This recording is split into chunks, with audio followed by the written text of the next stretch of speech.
UP के Noida extension में बिल्डरों की मनमानी लगातार सामने आ रही है। देखिए इस रिपोर्ट में।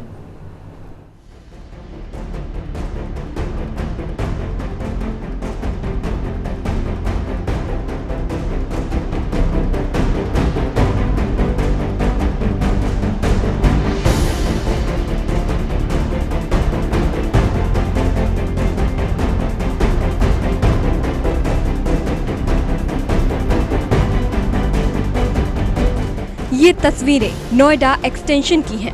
तस्वीरों में नजर आ रहे ये लोग बिल्डर के द्वारा ठगी का शिकार हुए हैं। दरअसल पंचशील ग्रीन सोसाइटी के बिल्डर ने इन लोगों को मकान देने से पहले कई बड़े बड़े वादे किए थे। लोगों के अनुसार बिल्डर ने अपने किसी भी वादे को पूरा नहीं किया। यही नहीं, सोसाइटी का इतना बुरा हाल है कि लोगों का जीना मुश्किल हो गया है। सोसाइटी में बिजली का आलम इतना बुरा है कि घंटों तक बिजली आती ही नहीं। बिजली के लिए सोसाइटी में कोई अन्य व्यवस्था नहीं की गई। हालांकि बिल्डर ने घर देने से पहले 24 घंटे पावर देने का वादा किया था, लेकिन अब उसका ये वादा महज एक वादा बनकर ही रह गया है। बिजली जाने से रुक गई। कम से कम 15 मिनट तक मैं लिफ्ट जो है पीटता रहा। उसके बावजूद ही जब मुझे पसीने आ गए, अगर ऐसी कंडीशन में कोई बच्चा वहाँ हो तो उसकी क्या हालत होगी। और ऊपर से हमसे कह रहे हैं क्या नाम कि आपको थोड़ी देर तसल्ली नहीं हो रही है, हम आ तो रहे हैं। 15 मिनट के बाद जो है ऊपर से ये और मुझसे कहा जा रहा है। बिल्डर की वादा खिलाफी अब सोसाइटी के लोगों के लिए भारी पड़ रही है। लाखों रुपए खर्च करने के बाद भी सोसाइटी के लोगों को वो सुविधाएं नहीं मिल पा रही जिनके वो हकदार हैं।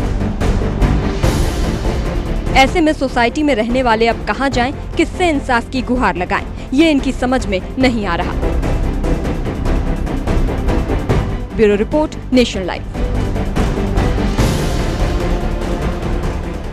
तो इसी खबर पर ज्यादा जानकारी के लिए हमारे साथ स्थानीय निवासी विकास कुमार हमारे साथ जुड़ चुके। विकास, क्या क्या वादे किए गए थे बिल्डर के द्वारा और क्या अभी तक वो पूरे किए जा चुके हैं या नहीं?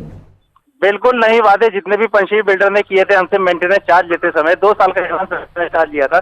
उस समय बहुत सारे वादे किए थे बड़े बड़े, लेकिन उनमें से आधे वादे भी पूरे नहीं किए हैं। वादे छोड़ो, बेसिक फैसिलिटी सिक्योरिटी जैसी फैसिलिटी यहाँ पर प्रोवाइड नहीं कर पा रहा है। एक स्ट्रीट लाइट सही होने में उनको 4 महीने लग जाते हैं। हम उनसे कंप्लेन कर करके थक गए हैं, 50 मेल डाल दिए हैं। यहाँ पर हम सुबह से बैठे हुए हैं, कोई हमारी सुनने नहीं आ रहा है। बाउंसर्स भेज दिए उन्होंने हमारे को देखने के लिए कि भाई हम कुछ तोड़फोड़ ना करें, जबकि हमने पहले कह दिया था पीसफुल प्रोटेस्ट करेंगे, लेकिन इन्होंने अभी तक कोई एक्शन नहीं लिया है हमारी कंप्लेंट्स पर। क्या आपने इस मामले को लेकर और भी जगह शिकायत दर्ज कराई है या कुछ प्रशासन के द्वारा ऐसा आश्वासन दिया गया हो कि अब इस मामले पर कार्रवाई होगी? बिल्कुल, हमने डीएम के पास में कंप्लेंट डाली है। डीएम के यहाँ से फायर के लिए आए भी थे यहाँ पर इंस्पेक्शन करने। वहां पर उन्होंने फायर का पूरा इंस्पेक्शन किया और एक भी इक्विपमेंट इनका काम नहीं कर रहा था। उसके बाद में डीएम के यहाँ से जब लताड़ लगाई गई इनको, तो इन्होंने वो सही कराए थे। उसके अलावा हमने गिटन अथॉरिटी में मेल डाली हुई है, वो अभी वहां से उन्हें डेट नहीं मिली है। और उसके प्रधान मुख्यमंत्री जी का जो उनका चैनल बनाया हुआ है उन्होंने, उस पर भी कंप्लेंट डाली हुई है हमने। वहां से भी आख्या लंबित है अभी हमारी। अब आगे क्या कदम हो सकता है इसको लेकर? जी हेलो, अब आगे इसको लेकर क्या कदम आप लोग उठा सकते हैं? अभी हम इसको लेकर के जब तक हम यहाँ पर धरना प्रदर्शन पे लगे रहेंगे, जब तक पंचशील हमारी सारी बातें मान नहीं लेता है। उसके अलावा कल हम आगे मार्च निकालने की सोच रहे हैं गौर सिटी तक।